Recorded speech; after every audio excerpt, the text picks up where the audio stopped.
JK செய்திகளின் இரவு நேர பிரதான செய்திகள்.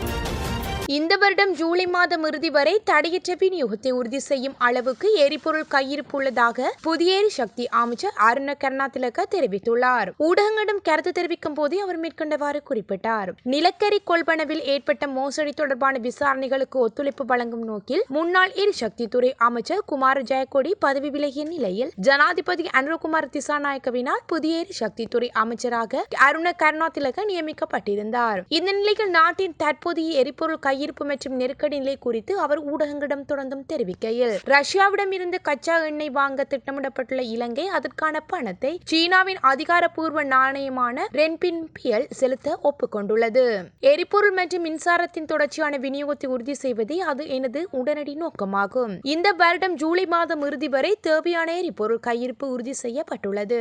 அதன் பிறகு கூட தடையற்ற விநியோகத்திற்கான வழிமுறைகளை நாங்கள் வகுப்போம். ரஷ்யாவிடமிருந்து எரிபொருள் கொள்வனவு செய்வது தொடர்பான பேச்சுவார்த்தைகள் தொடர்ந்து மேற்கொள்ளப்பட்டு வருகின்ற அதேவேளை இன்னும் 2 சுற்று பேச்சுவார்த்தைகளுக்கு பிறகு இந்த ஒப்பந்தத்தை உறுதி செய்வோம் என்று அவர் குறிப்பிட்டுள்ளார்.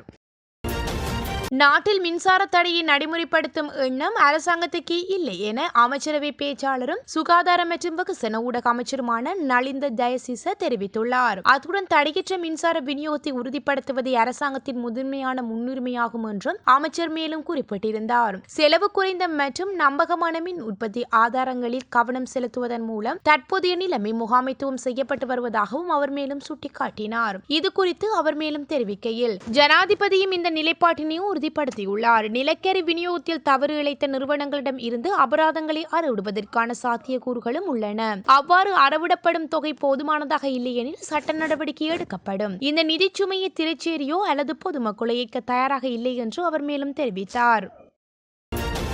இலங்கை பெட்ரோலிய கூட்டுத்தாபனம் டீசல் ஏற்றிய மற்றும் ஒரு கப்பல் ஏப்ரல் 27 நாட்டை வந்தடையுள்ளதாக அறிவிக்கப்பட்டுள்ளது. இது குறித்து தகவல் தெரிவித்துள்ள கூட்டுத்தாபனத்தின் பணியாளர் நாயகம் மயூர நந்திக குமாரகே, இந்த கப்பலில் 9500 மெட்ரிக் டன் டீசல் கொண்டுவரப்பட உள்ளதாக குறிப்பிடப்படுகின்றது. மேலும் இந்த மாத இறுதிக்குள் 35,000 மெட்ரிக் டன் பெட்ரோலை ஏற்றிய மற்றும் ஒரு கப்பலும் நாட்டை வந்தடையும் என்றும் எதிர்பார்க்கப்படுவதாகவும் அவர் உறுதிப்படுத்தியுள்ளார். இதன் மூலம் எரிபொருள் விநியோகத்தை தடையின்றி முன்னெடுக்க முடியும் என்றும் எதிர்பார்க்கப்படுகின்றது. கிரிஷ் கொடுக்கல் வாங்கல் தொடர்பாக நாடாளுமன்ற உறுப்பினர் நாமல் ராஜபக்சவுக்கு எதிராக தாக்கல் செய்யப்பட்டுள்ள வழக்கை மே மாதம் மீண்டும் அழைக்குமாறு நீதிமன்றம் உத்தரவிட்டுள்ளது. இந்த வழக்கு இன்று கொழும்பு மேல் நீதிமன்ற நீதிபதி நதி அபரான சுபத்ருகொட முன்னிலையில் அழைக்கப்பட்ட போதே இந்த உத்தரவு பிறப்பிக்கப்பட்டுள்ளது. இன்றைய வழக்கு விசாரணையின் போது பிரதிவாதியான நாமல் ராஜபக்ஷ நீதிமன்றத்தில் முன்னிலையாகி இருந்தார். அதனைத் தொடர்ந்து இந்த வழக்கை மே மாதம் 29 மீண்டும் அழைக்குமாறு நீதிபதி உத்தரவிட்டிருந்தார். இலங்கையில் ரக்பி விளையாட்டை மேம்படுத்துவதற்காக கூறி இந்தியாவின் கிரிஷ் நிறுவனத்திடம் இருந்து 70 மில்லியன் ரூபாயை பெற்று நம்பிக்கை மோசடி செய்ததாக குற்றம் சுமத்திய சட்டமா அதிபரால் நாமல் ராஜபக்சவுக்கு எதிராக இந்த வழக்கு தாக்கல் செய்யப்பட்டுள்ளமை குறிப்பிடத்தக்கது. கல்வி மற்றும் உயர்கல்வி பிரதி அமைச்சர் மதுர செனவிரத்ன பயணித்த வாகனம் விபத்தில் சிக்கியதாக தகவல்கள் வெளியாகியுள்ளது. கொழும்பிலிருந்து ஹேட்டன் வழியாக நுவரெலியாவுக்கு அவர் பயணித்த போது நேற்றிரவு இந்த சம்பவம் நிகழ்ந்துள்ளதாக தெரிவிக்கப்படுகின்றது. கித்துல்கல கலுக்குகர் தென்னவில் வாகனம் சறுக்கி வீதியோரத்தில் இருந்த ஒரு மின் கம்பத்தில் மோதியதாக கூறப்படுகின்றது. இந்த விபத்தின் போது வாகனத்தில் இருந்த பிரதி அமைச்சருக்கோ அல்லது ஓட்டுநருக்கோ எந்த காயமும் ஏற்படவில்லை என்று குறிப்பிடப்படுகின்றது. எனினும் பிரதி அமைச்சர் பயணித்த வாகனம் கணிசமான சேதத்துக்கு உள்ளானதாக சுட்டிக்காட்டப்படுகின்றது. இந்த நிலையில் குறித்த விபத்து தொடர்பில் கித்துல்கல போலீசார் மேலதிக விசாரணைகளை முன்னெடுக்கின்றமை குறிப்பிடத்தக்கது. மோட்டார் போக்குவரத்து திணைக்களம் தனது தற்போதைய கணினி அமைப்பை நவீனப்படுத்திய பிறகு வாகன உரிமையாளர்களின் பெயர்களை கொண்ட தனிப்பயனாக்கப்பட்ட வாகன இலக்க தகடுகளை அறிமுகப்படுத்த திட்டமிடப்பட்டுள்ளது. இது தொடர்பான தகவல்களை பொது நீதி பற்றிய நாடாளுமன்ற குழுவிடம் பகிர்ந்து கொண்ட அதிகாரிகள் தற்போதுள்ள நடைமுறை மிகவும் பழமையானது என்பதால் இத்தகைய புதிய திட்டத்தை உடனடியாக செயல்படுத்துவதில் தொழில்நுட்ப ரீதியான சிக்கல் இருப்பதாக தெரிவித்துள்ளனர். தற்போது இந்த அமைப்பின் நவீனமாக்கும் பணிகள் விறுவிறுப்பாக நடைபெற்று வருவதாகவும் அந்த பணிகள் முழுமையாக நிறைவடைந்ததன் பின்னர் இந்த சிறப்பு திட்டம் நடைமுறைக்கு வரும் என்றும் அவர்கள் வலியுறுத்தியுள்ளனர். காலக்கெடு குறித்து கேட்டபோது கணினி அமைப்பு மேம்படுத்தப்பட்ட 6 மாத காலத்திற்குள் தனிப்பயனாக்கப்பட்ட இலக்க தகடுகள் வழங்கும் பணிகளை தொடங்கிவிட முடியும் என்றும் அதிகாரிகள் நம்பிக்கை வெளியிட்டுள்ளனர். இதன்படி வெளிநாடுகளில் நடைமுறையில் இருப்பதை போன்றே வாகன உரிமையாளர்கள் தங்களுக்கு விருப்பமான பெயர்களை சூட்டிக் கொள்ளும் இந்த வசதி விரைவில் இலங்கையில் சாத்தியமாகும் என்றும் எதிர்பார்க்கப்படுகின்றது.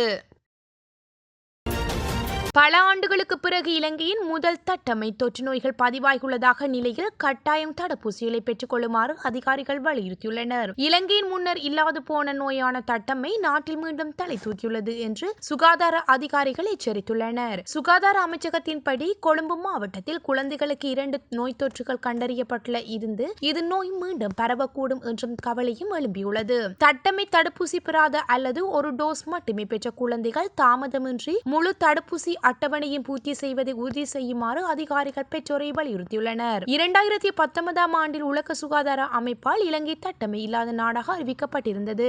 இருப்பினும் 2023ஆம் ஆண்டு முதல் சில பகுதிகளில் ஆங்காங்கே நோய் பரவல் பதிவாகியுள்ளதாக சுகாதார அதிகாரிகள் குறிப்பிடுகின்றனர். சுகாதார அமைச்சகத்தின் நோய் பரவியல் பிரிவின் சிரேஷ்ட அதிகாரியான வைத்தியர் அதுல லியனபத்திரான ஜனவரி 2025 முதல் எந்த நோய் தொற்றும் பதிவாகவில்லை என்றாலும் சமீபத்தில் 2 நோய் தொற்றுகள் கண்டறியப்பட்டது கவலைக்குரிய விஷயம் என்று தெரிவித்திருந்தார்.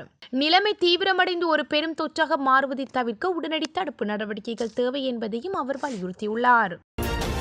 நாட்டின் பல பகுதிகளுக்கு இடியுடன் கூடிய மழை மற்றும் மின்னல் தாக்கம் தொடர்பில் வளிமண்டலவியல் திணைக்களம் எச்சரிக்கை விடுத்துள்ளது. அதன்படி மேல் சப்ரமுக மத்திய வடமேல் வடமத்திய தென் ஊவா மாகாணங்களிலும் அம்பாறை மற்றும் மட்டக்களப்பு மாவட்டங்களிலும் இன்று பிற்பகல் இடியுடன் கூடிய மழையும் மின்னல் தாக்கங்களும் ஏற்படக்கூடும் என்று எதிர்பார்க்கப்படுவதாக தெரிவிக்கப்படுகின்றது.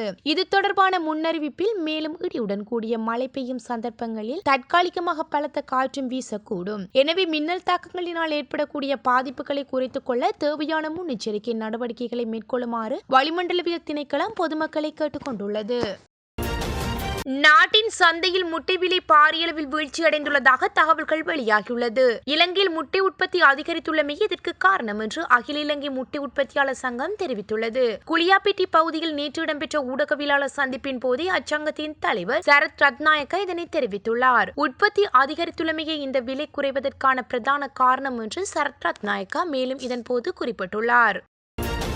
இந்த வருடம் ஜூலை மாதம் இறுதி வரை தடையற்ற விநியோகத்தை உறுதி செய்யும் அளவுக்கு எரிபொருள் கையிருப்பு உள்ளதாக புதிய எரிசக்தி அமைச்சர் அருண கருணாதிலக்க தெரிவித்துள்ளார். ஊடகங்களிடம் கருத்து தெரிவிக்கும் போதே அவர் மேற்கொண்டவாறு குறிப்பிட்டார். நிலக்கரி கொள்வனவில் ஏற்பட்ட மோசடி தொடர்பான விசாரணைகளுக்கு ஒத்துழைப்பு வழங்கும் நோக்கில் முன்னாள் எரிசக்தி துறை அமைச்சர் குமார ஜெயக்கொடி பதவி விலகிய நிலையில் ஜனாதிபதி அனுரகுமார் திசாநாயக்கவினால் புதிய எரிசக்தி துறை அமைச்சராக அருண கருணாதிலக்க நியமிக்கப்பட்டிருந்தார். இந்த நிலையில் நாட்டின் தற்போதைய எரிபொருள் கையிருப்பு மற்றும் நெருக்கடி நிலை குறித்து அவர் ஊடகங்களிடம் தொடர்ந்தும் தெரிவிக்கையில் ரஷ்யாவிடம் இருந்து கச்சா எண்ணெய் வாங்க திட்டமிடப்பட்டுள்ள இலங்கை அதற்கான பணத்தை சீனாவின் அதிகாரப்பூர்வ நாணயமான ரென்பின்பியில் செலுத்த ஒப்புக்கொண்டுள்ளது.